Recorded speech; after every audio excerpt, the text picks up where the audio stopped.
This week's Parshas is the Nurse with Mנחem, נחum, Ben Yehושע, הכהן. This week's Parshas Ki Seitzei. Have you ever wondered when you go on vacation, you're looking at a great scenery, you're at a great ocean, looking at fish, whatever it is, and you're just taking a picture, you take one picture here, another picture there, and you end up realizing you take 100 pictures of this whole 3-hour trip, whatever you did.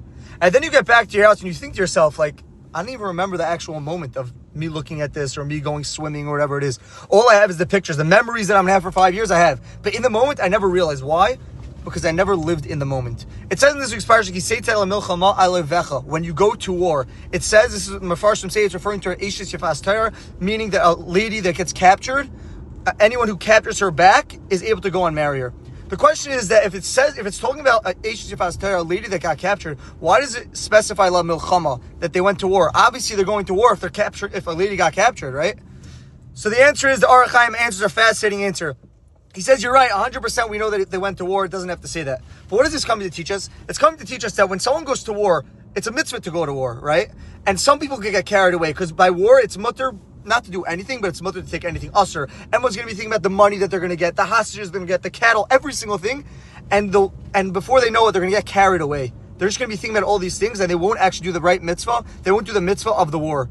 So the reason why it says La Milchama, to teach us that they actually went to war, of course you know they went to war, but it's come to teach you to live in the moment. Don't think about what's going to happen after, I'm going to get the cattle, I'm going to get this. Live in the moment and do the actual mitzvah.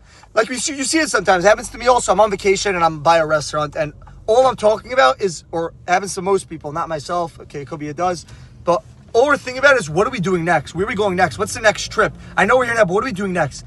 My father tells me this, and everyone says this, just live in the moment. You don't have to worry about what you're doing next. Live in the actual moment. Rabbi Wieselfeld said a fascinating story. He said when he was making his daughter's wedding, it was a few days before the wedding, and he realized he's dealing with the florist, the this, the that, the food, the catering, everything.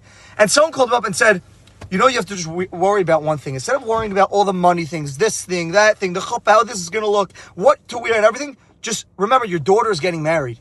All you have to worry about is that. Just live in the actual moment. Worry about your daughter getting married. Don't worry about the other things. Because the other things, you're right, pictures, everything will be amazing. But just live in the actual moment. And that's why in this week's parsha it's saying La Milchama, teaching us, I know La Milchama doesn't mean live in the moment, but it means in the war. And like I just said before, just live in the actual moment and you'll enjoy life much, much better. Have an amazing Shabbos.